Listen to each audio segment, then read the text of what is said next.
فحسوا ان الاسلام قريب قوي قوي من التقاليد والعادات بتاعتنا، بالذات والدي فاسلم. هو سمى نفسه محمد، وهنا بقى في لقب الحاج محمد. حج محمد. هو يرد عليه ايوه انا جاي. بصي انا كنت بمثل، تمثيل بالنسبه لي هوايه. تخيلتك في فيلم محمد هنيدي فلسطين العظيم. بصي هي الست المصريه من قديم الزمن قويه، عندها شخصيه في الحكم علشان تقدر تخلي الشعب المصري يتقبلها كحاكمه. شايفه الست واخده حقها في مصر بصراحه رايك الست مصريه نكديه؟ هي اي ست نكديه. الله. انا اسفه يا معلش جماعه، انت بتضحكي، هو انت مش نكديه اهو. مشكله في الستات. بناخدها على قلبنا مثلا قوي او يعني. طب الراجل بقى؟ والله الراجل المفروض هو عاقل، المفروض يهتوي. لا المفروض حاجه ولا بيحصل حاجه؟ انت ممكن تتجوزي رجل مصري. ليه بقى الاحراج ده؟ هو مش جنسيه، هي شخصيه. اجابه دبلوماسيه. قولي لنا كده بتطبخي ايه وانا اقول لك شاطره ولا لا. ممكن رز شعريه، بس ممكن الرز يبقى مبشبش. اعمل كده. مش دي اقصر طريق لقلب الراجل؟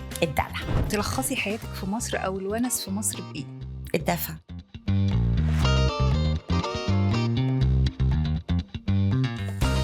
السلام عليكم. عليكم السلام. عايزه اعرف منك قصه الحاج محمد يوشيمورا اللي هو طبعا الوالد. ايوه تمام. هنبتدي من الاول. من اول هو لما جه يعني مصر، من اول القصه خالص، هو ازاي فكر في مصر؟ هو عنده 10 سنين. كان المدرس بتاعهم في الأجازة جاء مصر، واشترى كتاب بتاع كارتر. اوكي. رجع فبيقول للتلاميذ بتوعه أنا رحت مصر. طبعا هم مش عارفين مصر دي إيه. إيه ده ورستس إيه ده. فقال لهم وحكي لهم الحدوتة. والدي يعني مش عارفة جاله حاجة زي سحر كده. قال له طيب ممكن أستلف الكتاب؟ قال له أوكي. طبعا بابا ما نمشي غير لما خلصه. هو طبعا الكتاب ده أساسه بيتكلم عن اكتشاف توت عنخ آمون، وأكيد فيه تفاصيل تانية. في تفاصيل بقى، حاجات عن مصر وتاريخ مصر القديم. فوالدي عمل انبهار، سربرايز كده. أوكي. فراح قال لوالدته والدي سوري والدته ووالده يعني جدك وجدتك. قال لهم أنا عايزة أبقى باحث آثار زي كارتر. أوكي. وحكى لهم الحدوتة. فقالوا له طيب خلص المدرسة ونبقى نشوف لما تروح الجامعة. فكرة برضو إن هو اسمه الحاج محمد. إيه؟ بصي هم لما جم هو درس العربي في الأزهر. فهو وأصحابه سمعوا من الشيخ على الإسلام. فحسوا إن الإسلام قريب قوي قوي من التقاليد والعادات بتاعتنا في اليابان. بالذات والدي. لأن هو والدي من عيلة محافظة. أيوة. فالتقاليد والعادات بتاعتهم يمين شمال عارفة غلط صح كده يعني. فاتبسط قوي وحس بارتياح. فأسلم. وكان اسمه أكيد صعب. بصي هو سمى نفسه محمد. هو عجبه قوي اسمه محمد.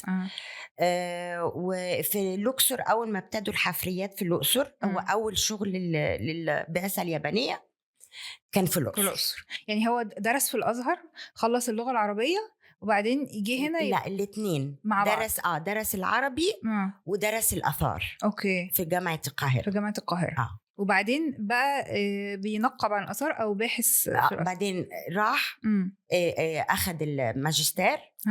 يعني اتخرج وبعدين الماجستير، وبعدين وهو بيعمل الماجستير كان بينام من تنقيب. وهنا بقى في لقب الحاج محمد.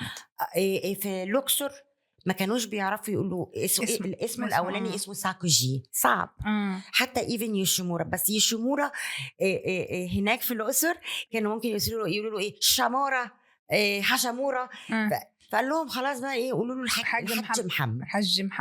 فهي في الأقصر عارفه ان هو بيقولوا بيعطشوا حاج محمد. فهم يردوا عليه، هو يرد عليهم ايوه انا جاي.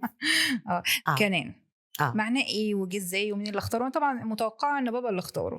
بابا ركبه. هو اسم تركيب. ازاي بقى؟ كا بال مصري القديم. اوكي، اللي هو المصري القديم. ايوه. كا هي الروح بتاعه الملك الميت. اوكي. بتجيله في القبر عشان تحييه في البعث بقى. كا لا بتجيله في القبر.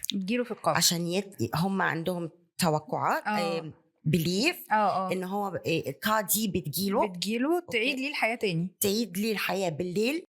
اوكي، يعني كا هي الروح. طيب. الروح يعني الروح اللي بتيجي ماشي للملك المتوفي. بقيه الاسم بقى نون دي البدايه في العلم المصريات. دي البدايه بتاعت العالم.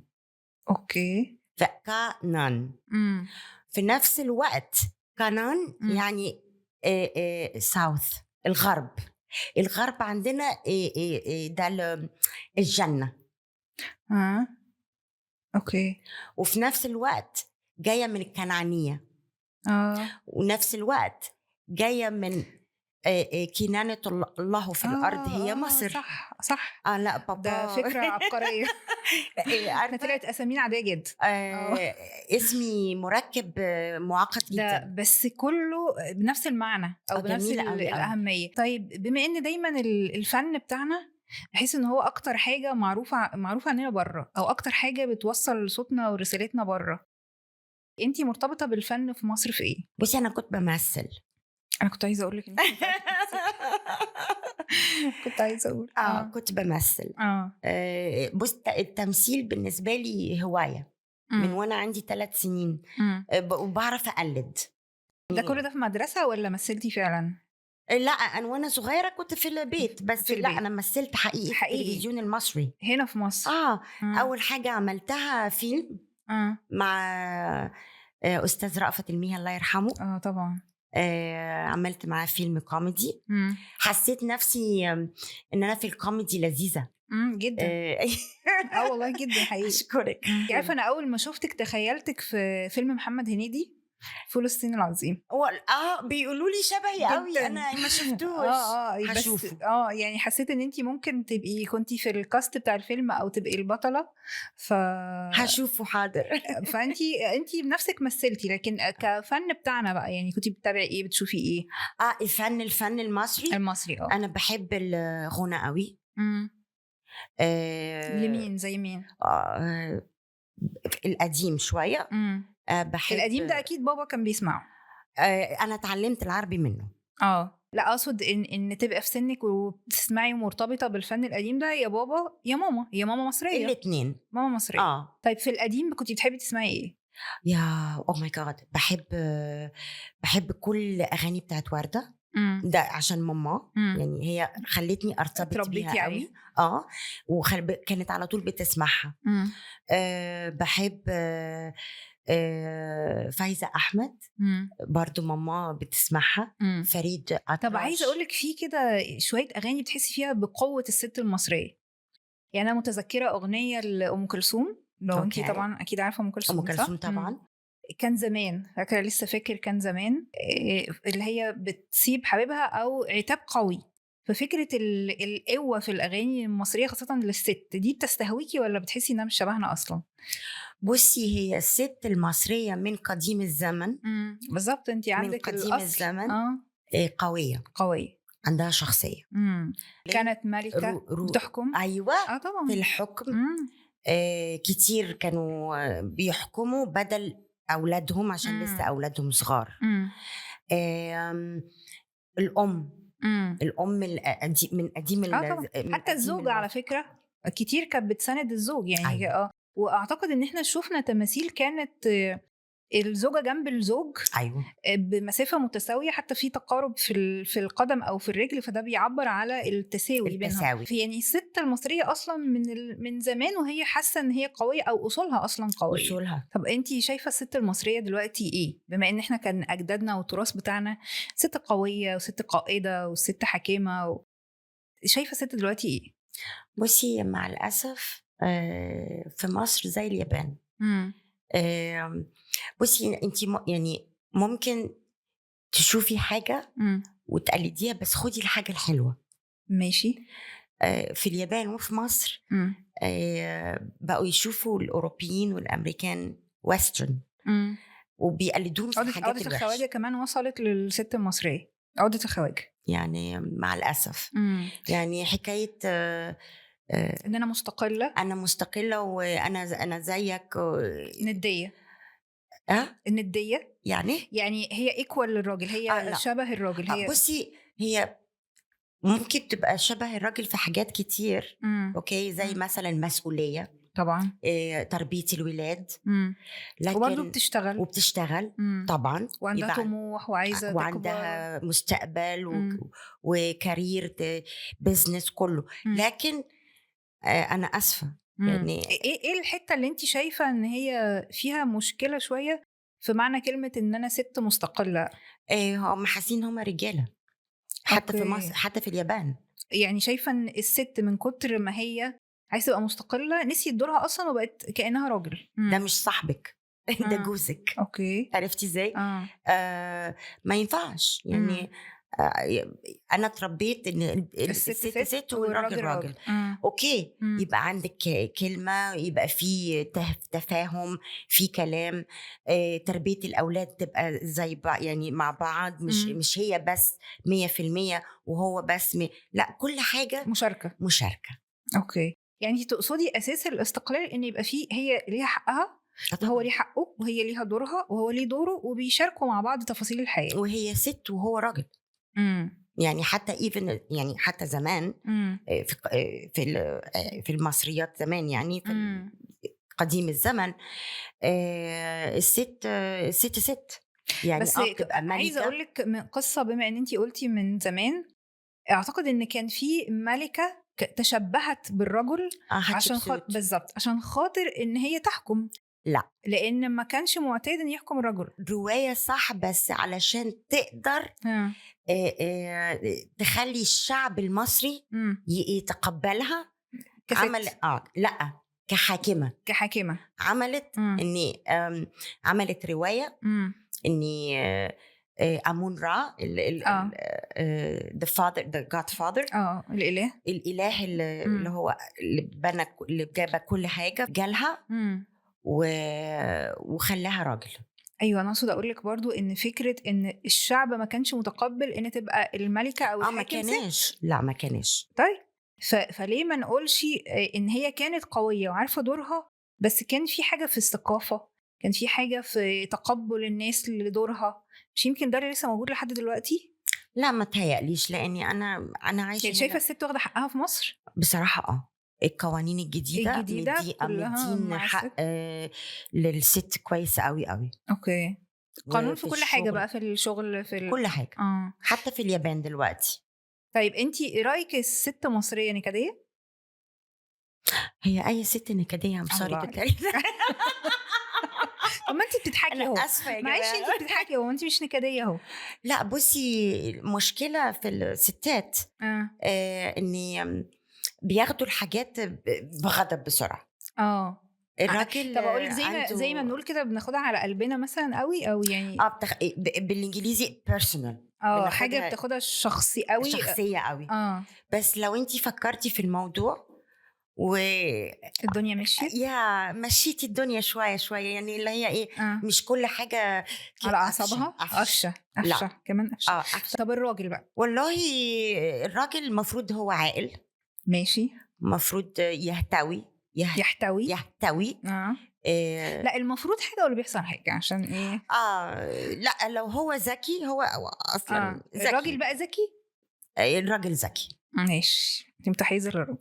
لا، انا يعني بقول لك الحقيقه. ماشي، يعني انا مش متحيزه لده ولا متحيزه لا، انا فاهمه. انا في النص. يعني انت شايفه المفروض دور الراجل يبقى ايه، وان المفروض الست كمان تعمل ايه؟ بصي، هو الراجل يعني المفروض يبقى متفاهم اكتر.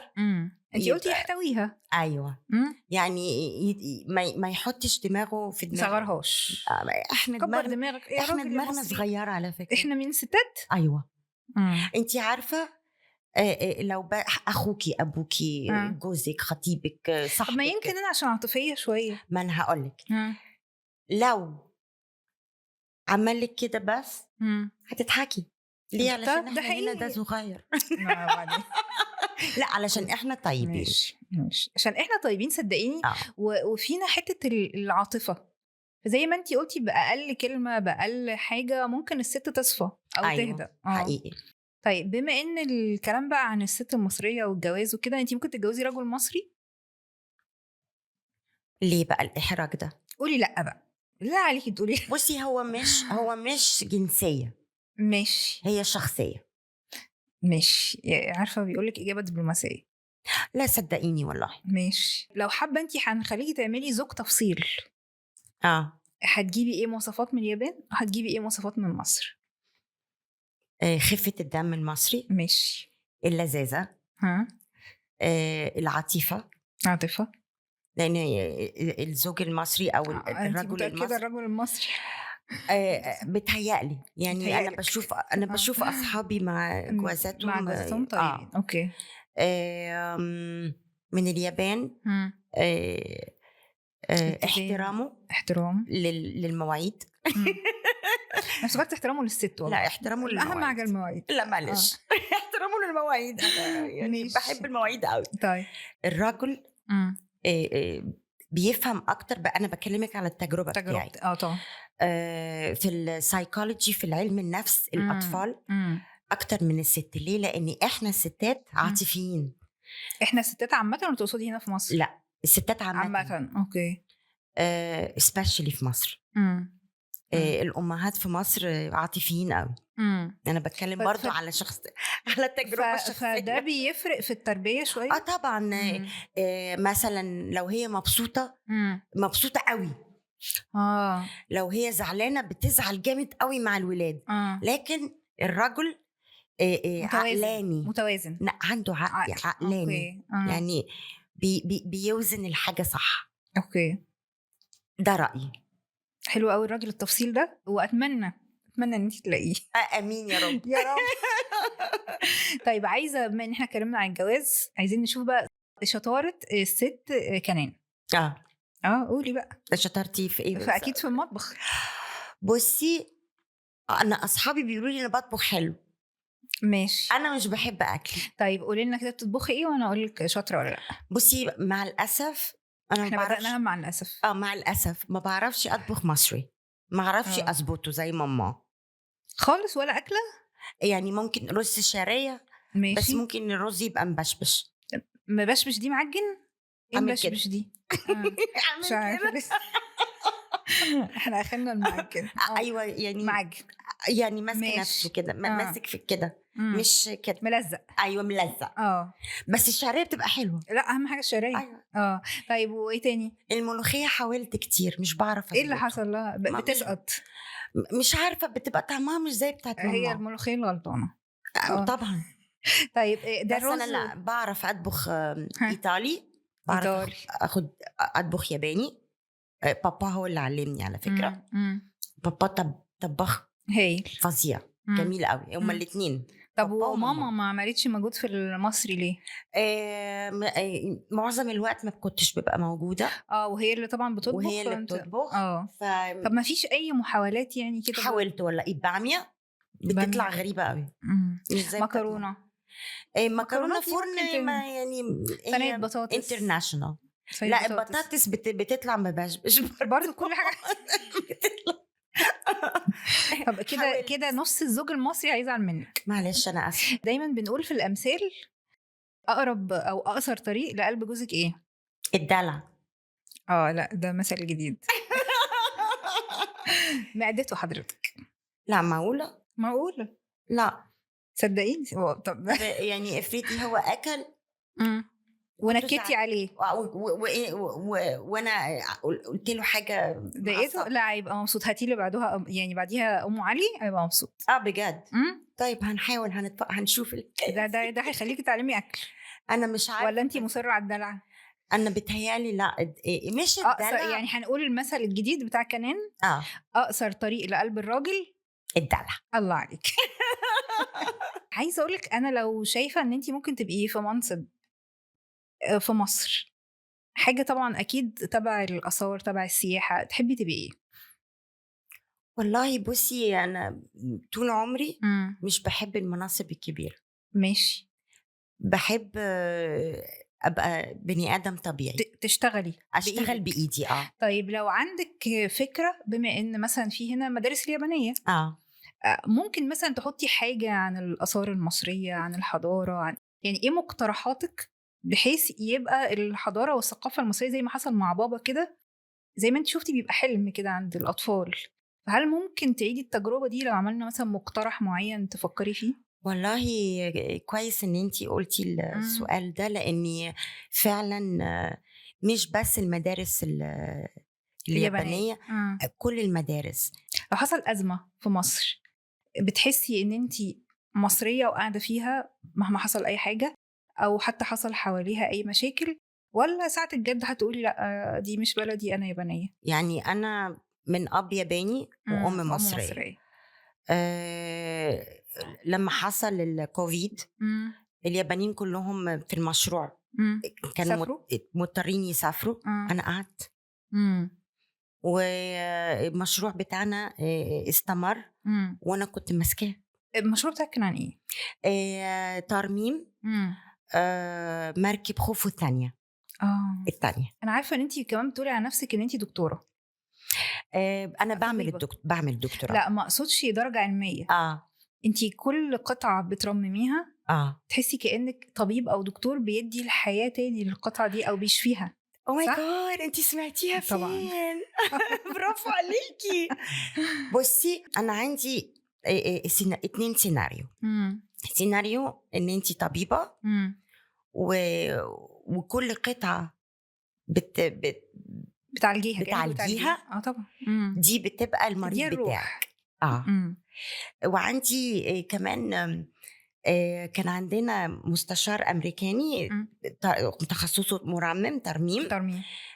قال لي حاجة لذيذة أوي. إمم. قال لي: "كل قطعة تخيّليها حد من أسرتِك، إمم. شخص من أسرتِك، إمم. مامتِك، باباكِ، أخوكِ، إمم. أختِك، إمم. لمّا تتجوّزي هيبقى عندِك ابن، ابن. بنت." إمم. فأنا كل قطعة كنت باستلمها تحسيها وأعالجها، منِّك. باحسّها لمّا تبقى كويسة إمم. وأشوفها، إمم. باحس إن بنتي أو ابني إمم. كانوا صغار إمم. وكبروا وكبروا. ودخلوا الجامعة وبيتخرّجوا، الله! ده فإحساس إحساس جميل جميل أوي. أوي. أنا عايزة أختم معاكِ وأقول لِك تلخّصي حياتِك في مصر أو الونس في مصر بإيه؟ كلمة واحدة: براحتِك. الدفا. الله! الدفء. آه. يعني بُصّي أنا سعيدة بيكِ جدًا، وسعيدة يمكن بوصف الونس، إن هو الدفء، لإن آه. هو عبارة عن الونس مش بس مكان، الونس هو ناس، الونس هو إحساس، حبيبي. وأعتقد كلمة الدفى دي كلمة كافية تفهّمنا إحساسِك. آه. أنتِ أصلًا كتلة من المشاعر والدفى، فإحنا تسلمي يا حبيبتي. هناخد منِّك الجنسية وهنخلّيكِ مصرية. ده شرف ليّا، بس حبيبتي. اتكلموا مع اليابان. حاضر. أنا هاتكلم. بس لأ، أنا يعني عايزة أقول لِك بجد أنا باحب مصر أوي. هو واضح من كلامِك، واضح آآ من إحساسِك. أنا يعني شوية حاسة إن حتى ملامحِك قرّبت تبقى شبهنا ده شرف ليّا. بالإحساس، بجد والله يعني عارفة بتحسي زي ما بنقول الوش المألوف أو بتطبّعي بطبعنا. أيوه.